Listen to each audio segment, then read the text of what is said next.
Hey YouTube, welcome back to Love for Crypto. Today's video we're going to be covering key points and questions that was raised from the previous video that we've just done about Ripple XRP, which was this one, Ripple XRP to hit $1,000 here at a hard hit. In fact, we got a lot of good feedback from this video, a lot of negative feedback as well. So in this video we're basically just going to sort of debunk certain aspects of what people are throwing out there in respect of obviously Ripple not being able to achieve what it's basically what we're trying to say it can achieve. So what we'll do, we'll jump straight into it here. We've got two questions that I'm going to raise up here, or shall I say points that people have made. So the first one, no, there's not enough money in the world for that to be possible. There's roughly the equivalent of 90 trillion in the world currently, and the total Ripple supply is 100 billion. So if the total supply is multiplied by $1,000, it equals 100 trillion. As you can see, $1,000 per Ripple would be impossible. We're getting quite a lot of these comments. Another one, for example, so for $60 for each XRP, the market cap of XRP would be 39 billion times $60 per coin, which would give you a total of around $2.3 trillion, which is 6 times the current market cap of all cryptocurrencies. He obviously then goes on to express his point a little bit further. Even at the close to $4 per XRP at the all-time high is extremely overvalued. I doubt we will see such wild valuations in the near future. I'm seeing more and more investors actually taking the time to look at the fundamentals and metrics before starting investing. The all-time high of XRP was due to FOMO and extremely bad judgment. Now, obviously, these are valid points that people are trying to say. You know, these are concerns, especially for new Ripple investors who are reading comments like this, which obviously will be giving them that negative effect as well. You know, on the mathematical equation. So what we're going to do, we're gonna cover these. I mean, there's a lot of questions. It's hard for us to cover them all, but I mean, I think these are two very valid points which we're going to go into here. So, in respect to that, we've seen a lot of people also saying, as an example, the USA, the GDP of America per year is only like, you know, $2.4 trillion.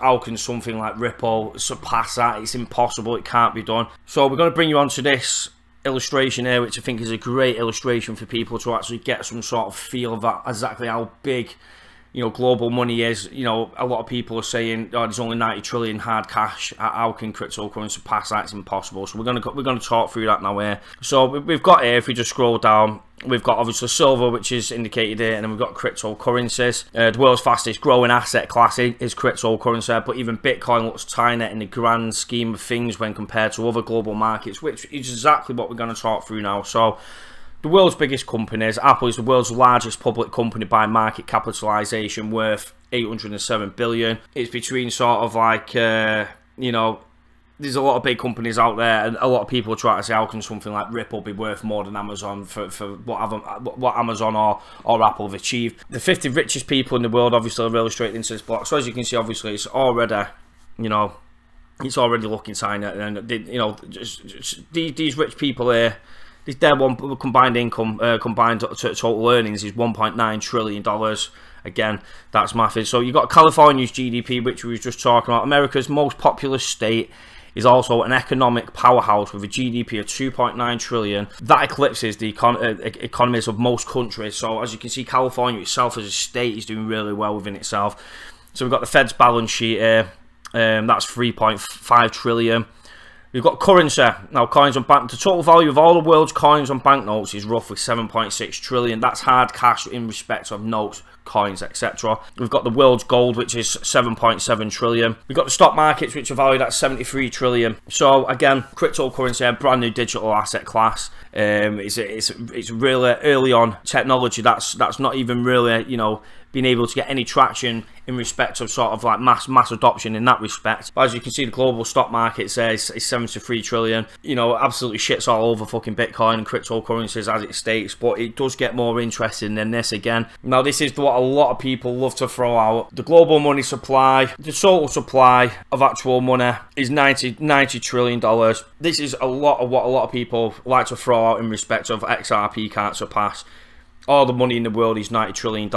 It's a very valid point what they're saying, and you know, if you're from an uneducated mind, or if you've not really got sort of the research behind you into it, it is an overwhelming thing. You will probably think, yeah, you're probably right in saying that it can't be done. But further again, we can scroll down. Now this is global debt, 215 trillion. So we've got more debt than we've actually got hard cash in the entire world, which is another interesting point.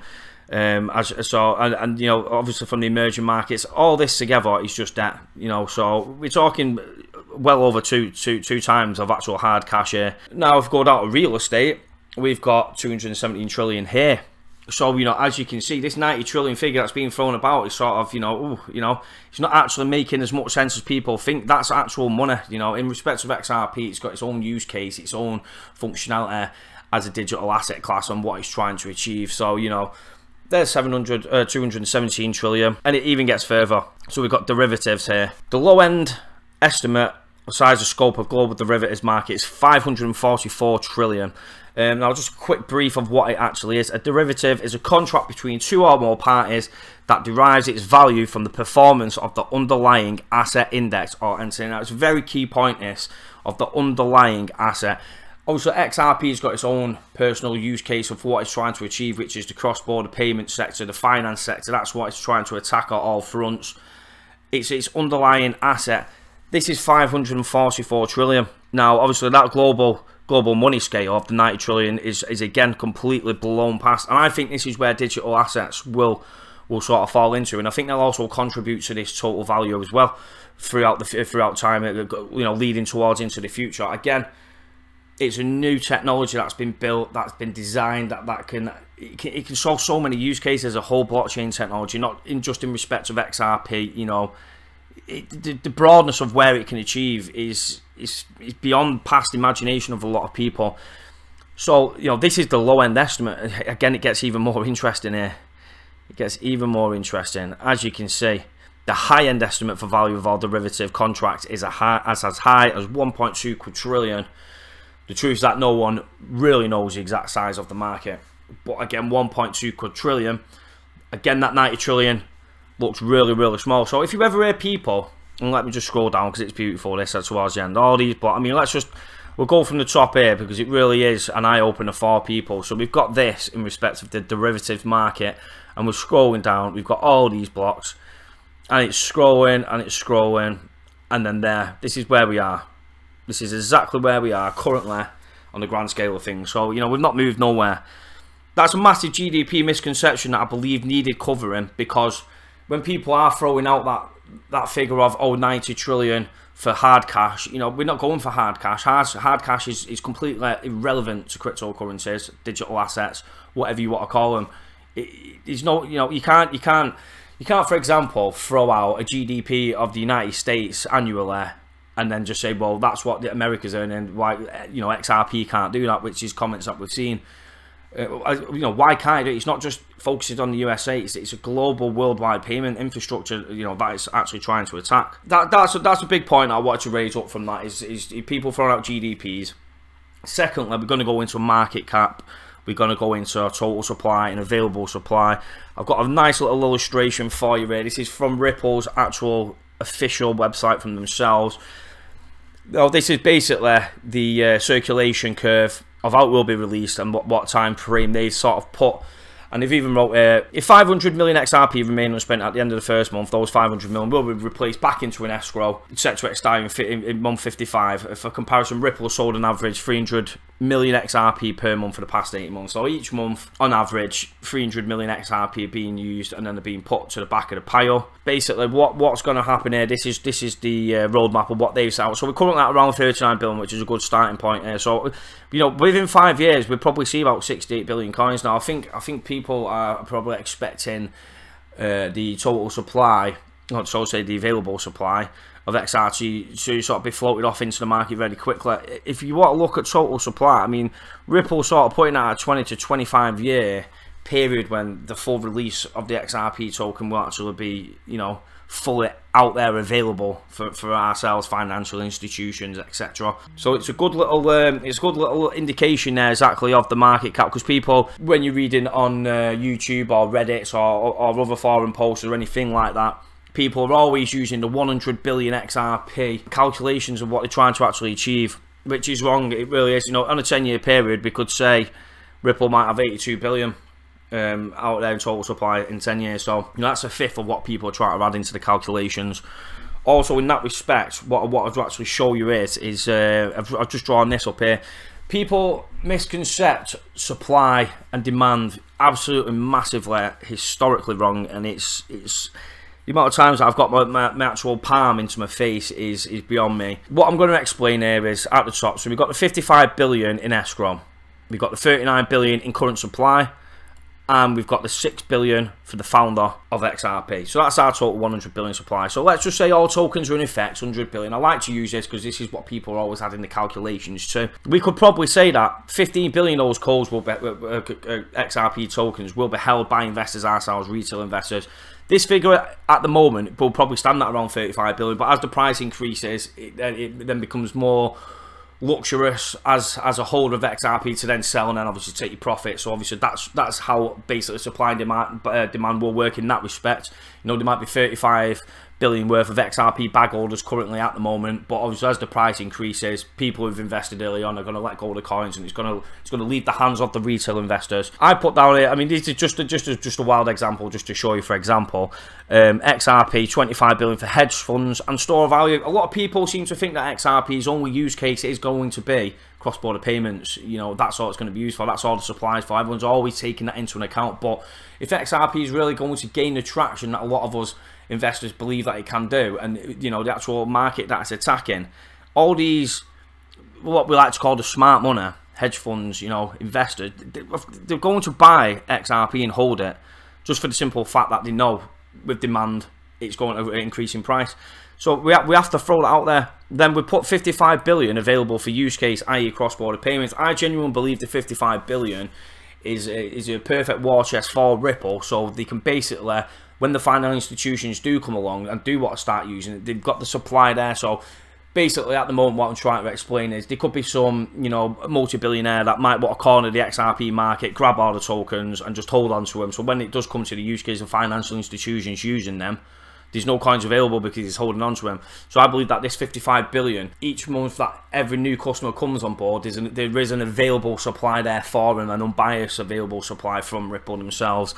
And then you put that as a XRP 5 billion trade volume to finish with. So that's a total 100 billion supply. Out of that 100 billion supply, realistically, we've only got 60 billion that are available. You know, 60 billion that are available. You could possibly even say 50 billion. So from that 100 billion supply, maybe only 50 billion of the XRP tokens will actually be able to be, you know, obtained for financial institutions for its use case itself. The rest, maybe for trading, for store of value, being used as hedges, people that have invested, that are holding on to it for dear life, that just won't release those weak hands. That there is when it comes into respect to total supply, 100 billion, people think, oh, that's a lot of coins, but realistically, you know, and it works with anything in respect of Bitcoin. You know, there might be 21 million Bitcoins that are released in total when they're all like mined out. But what I'm trying to say is, from that 21 million compared to the people that are actually holding them, that aren't willing to put them onto the exchange or anything, there might only be 7 million that are on exchanges. But it's that 7 million that are on the exchanges that are currently out there being traded is what determines the price. And that's a lot of misconception that people don't understand in that. So again, you know, a total 100 billion market, 100 billion total supply of XRP could quite easily be shredded into 50% of that for what could actually affect the actual price of the coin itself. So I just wanted to show you obviously those two things. I think the two key, like two of the main key points from, in respect to people throwing out GDPs, people throwing out market cap, people saying it's not possible, it can't do this, it can't do that. Again, just obviously try to further educate yourselves for the ones who don't have the knowledge, that are trying to understand the XRP, that are trying to gain the information, you know, across YouTube or Reddit or wherever it have.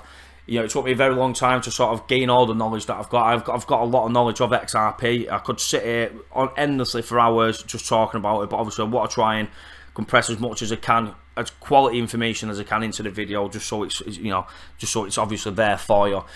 So we'll go to the next point. What we're going to do, I'm just going to show you something in comparison. Now, obviously, as you're familiar, this is the XRP chart. Obviously, we've got sort of from December, we had the massive bull run, and yeah, I'll openly put my hands up to it. A lot of this was driven through speculation, you know, fear of missing out, what have it, and then obviously the market took a tumble. And you know, we're currently sat at 63 cents, relatively poor compared to where it has been at the 380. I mean, anybody who's bought up here will really be feeling this, and I think what we've seen here in respect of retail investors like ourselves jumping into the markets, don't think we'll see a surge like this again for a while, just through the amount of people, the average everyday Joes, that have been stung by sort of this. And this is throughout the board, this isn't just Ripple, you know, Bitcoin's done it, most altcoins have also followed this path. But what I try and show you is sort of a grand scheme, scale of things. A lot of people say Ripple's a pump and dump, oh, it's fucking been up here, it's down here, it's failed, it's going nowhere. It does appear like that, the charts, but you have to realise it is a very infantile digital asset class as a whole within cryptocurrencies. So you're going to see a lot of price manipulation as well within Bitcoin. It's, you know, it's a very volatile market at the moment. It's basically a $350 billion asset class that nobody owns. And when I say that, I mean there's no final institutions that have got, you know, trillions of dollars piled into it like we've seen with the dot-com bubble. But this is going to lead me on to my next point of what I actually do want to talk about. Now again, this, if we look from this onto this, it sort of looks like we could tie this, obviously as you can see this is Amazon, we could tie this as a crypto pump and dump again. You know, this is the next Ripple, for example. Oh, it's gone up here, oh, it's fucking, and it's down, and it's been up from, it rallied from $2.23 and it come all the way down to $6.25 from its all-time high of $112. So, you know, this what I'm going to try and justify for the actual crypto asset class itself in respect of being infantile is because it's a brand new technology. Yeah, okay, Bitcoin may have been created, you know, around 2009, I believe it is, during the financial crisis in the banking industry, which obviously that's what sort of stemmed Bitcoin to become what it was. You know, let's take the power out of the hands of the banks and give it to the people. You know, the cliche of basically a lot of people hate XRP, try to claim that it's centralized. For one thing, it's not centralized, and by the end of the next 12 months, it'll be the most decentralized digital asset class within the entire market. So that's another point to remember. You know, in respect of master nodes, will all be taken off within a 12-month period, making it the most decentralized cryptocurrency out there, basically. So everyone that's throwing out the Ripple centralized or the bollocks, just ignore it. It's a decentralized platform. The banking institutions will want it decentralized because there's no biasness from Ripple themselves, who may have power of the entire global market, if you want to put it into that grand scale of things. But back onto the Amazon thing. So as you can see, it looked like this here is the 99.com bubble. So obviously we've got the rally. This is on a week chart. Obviously the Ripple is a day, but it just goes to show, you know, people could have quite easily said, oh, look at this pump and dump scheme. But what I'm going to show you here now is exactly where we are today. So as you can see, this here is sector, is what I've just shown you, and there was some idle consolidation for a fair few years. But if we can see where Amazon's been to, I mean, I think Amazon's been to near let's just say 1640 per share at Amazon from back here. So, you know, this pump and dump obviously turned out to be one of the most globally adopted internet sort of websites, if you want to call it that. But yeah, like I say, absolutely massive in respect to gains, and I believe over time, as cryptocurrency, you know, does find that traction, that headway, the regulating bodies do come in and they set in stone actual like regulations and laws, and then financial institutions, investors, Wall Street themselves can start investing in because they're then protected in that respect. So again, you know, it's just another thing to bear in mind. You know, if you're invested into Ripple, I'd like to think you're invested in for the long term. If you're in the game for, you know, putting $1,000 in and expecting it to be $15,000 in a month or two, I'm not saying it can't happen, but I would definitely not bank on anything like that happening. I think we've seen the grand scheme of sort of FOMO, if you want to call it that, fear of missing out, and sheer speculation to sort of now consolidating into what can then become maybe the next bull run. We don't know, only time can tell in respect to that. But again, in respect of that adoption scale, this is the current method that we're using at the moment. You know, if you want to send money from your bank, it's then got to go to a central counterparty, go to the sending correspondent, liquidity provider. That's basically exchange, for example, maybe from the dollar to the euro, receiving correspondent, central counterparty. And there you go. So sending money from the USA over all the way to China, you know, 3-day period. And then obviously we've got in respect to what Ripple is, it's basically here's your A, and then here's your B. And you basically just got XRP here, which is its own exchange. It can just go bam, bam, bam, boom, through your mobile, through your bank, through whatever. It's a 3-second transaction.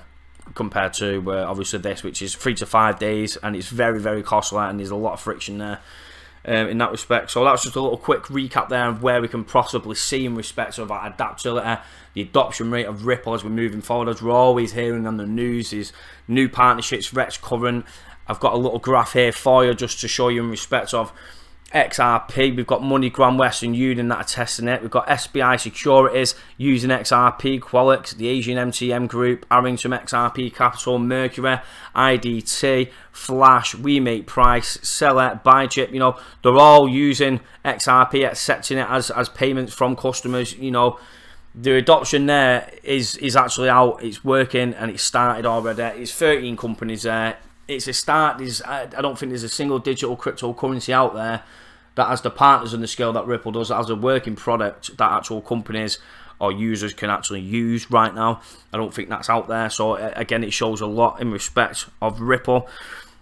So I just want to go over one other last thing towards the end of this video, and it was a very, very good point in respect of, because everything that I've just gone over is all sort of cross-border related in that respect.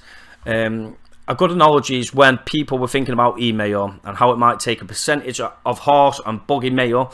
They underestimated that not only did it take a percentage, it created an entirely new market for messages that would never have been sent by snail mail to begin with. The new market it created was so vast, the percentage of snail mail now sent by email turned out to be irrelevant. It could have been 1% or 100%. And wouldn't even register as a component of total email sent. I think this will be the use case for instant free digital payments and micro payments enabled by Ripple. It won't matter what share they take from Swift, the entire Swift volume will be a grain of sand in a beach full of Ripple payments. Edit, want to send a penny from Mexico to China? Right now you basically can't. With Ripple you can.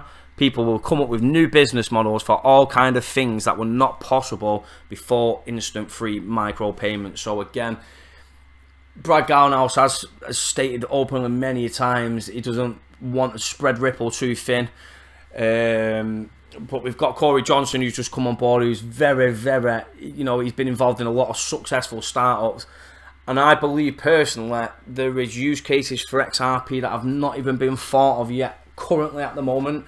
You know, we're focusing on getting that cross-border settlement payment industry sort of knuckled down. I believe Ripple definitely going in the right direction for that. But again, over the next, let's say 5 to 10 years, maybe not even that, maybe 2 to 10 years, there could be a hell of a lot more use cases for XRP than what a lot of people are taking into consideration in respect of trying to add on with prices.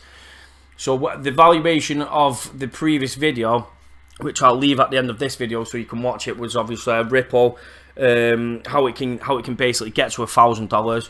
Just take this little sentiment with you as well. Basically, in that video, it's just basically aimed at cross-border payments. Now, imagine we do get people like Amazon on board and eBay on board. You know, people like Uber on board.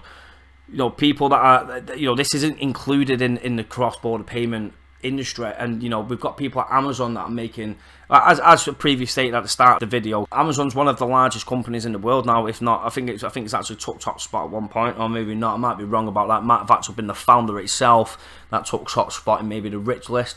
Regardless of what I'm saying, anyway, Amazon itself is its own unique business opportunity for XRP that could potentially be a use case for it. You've got eBay, which is exactly the same. You've got PayPal. We've got Uber. It's endless. You know, we're only talking about cross-border payments. To think of a technology like Ripple and the traction it's making, the customer base that it's actually got, the direction it's going, it's got a working platform. It's incredible. I mean, there's recently an article out in respect of how Ripple has actually doubled its transaction speed compared to Visa. There was an article that I read about that. So obviously it's showing, you know, the transaction time is unbelievable. I don't personally believe it needs to get any faster. I think 3 to 4 seconds is more than adequate enough. It's basically just as fast as paying contactless on your card. What, do you need it any faster than that? I don't believe we do. I think Ripple's got the model. I think it's got the business model. I think it really is the Googles, the Amazons of the internet going into it. We had the internet of information, which was obviously the internet in the way that we can share data and messages to each other within an instant. I think going forward, I think XRP really is going to be the kingpin of the internet of value. I really do think it is. I think it's definitely got its foot in the right door. I think it's, like I say, it's only the very start in respect of like short-term prices with XRP. Everything at the moment in this digital asset class is following Bitcoin. Everything is pegged against Bitcoin. Probably the best way of looking at it. I've got a great little photograph here.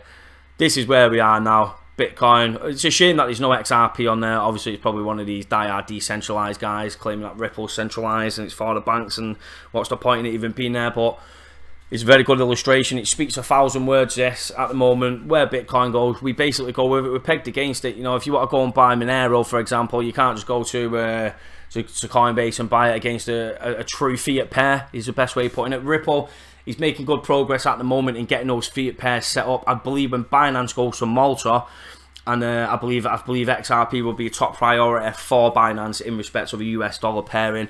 The more that we see these throughout the year, the further that we can distance ourselves away from Bitcoin pairings. So when Bitcoin does go down in price, it doesn't drag XRP down alongside with it. But then obviously going into the future, once the technology has matured itself, this is what we will be seeing. Bitcoin, you know, I root for Bitcoin day in, day out. I'm constantly following the technical analysis of Bitcoin because I'm curious to see where Bitcoin is going, because unfortunately that's where most of the altcoins are going. We're pegged against Bitcoin, so you need to get out there rooting for Bitcoin. If Bitcoin goes on a bull run, it will drag everything else with it. But I think as we go into the future, 5-10 years time, Bitcoin would have been the founder and the creator of the blockchain world. But I do believe we will see better use cases, better technologies that will overtake Bitcoin, as we see now actually currently in the world. You know, not every technology lasts forever. It'll be there for 20 years, 30 years, 40 years, but something will always come along that is bigger and better. And obviously that's exactly what's happening now with the cross-border payment industry. We've got Ripple that's coming along. It's already making the traction. I'm just going to throw out towards the end of this video, we're getting to the very last bit of it now. We've got a Facebook page called Love for Crypto.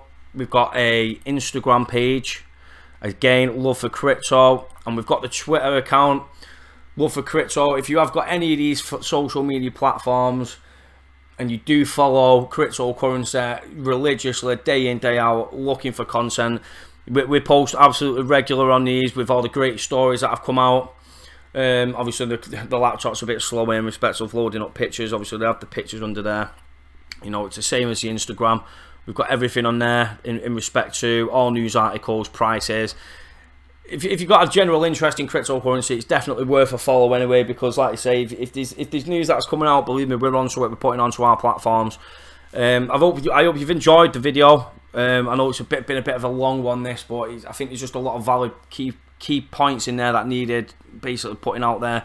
I watch a hell of a lot of people on YouTube in respect to cryptocurrencies, and there's some good people. For example, Box Mining, I'm a big fan of him. You know, it's good quality content, and that's what we're asking for. You know, as viewers of YouTube, you get a lot of people that are just basically reading out news articles, not putting their own input into it, and just trying to get everybody to look at things on a larger scale moving forward. So, you know, when you do hear all the FUD around it, you're prepared for exactly what's going to happen in respect of that. So yeah, again, I hope you've liked the video. If you have, obviously subscribe, turn on the post notifications on the YouTube page. If you Ripple supporter, it's worth following this, but believe me, I will be covering these till I die. And in respect of this video, where in if it takes 5-10 years, I will be sat in the future coming back on this video, and I'll be laughing at everyone that had anything negative to say in respect of it not being able to do it, because believe me, this is a technology that I don't even think a lot of people can just correspond with exactly how massive it's going to be. Cheers for watching.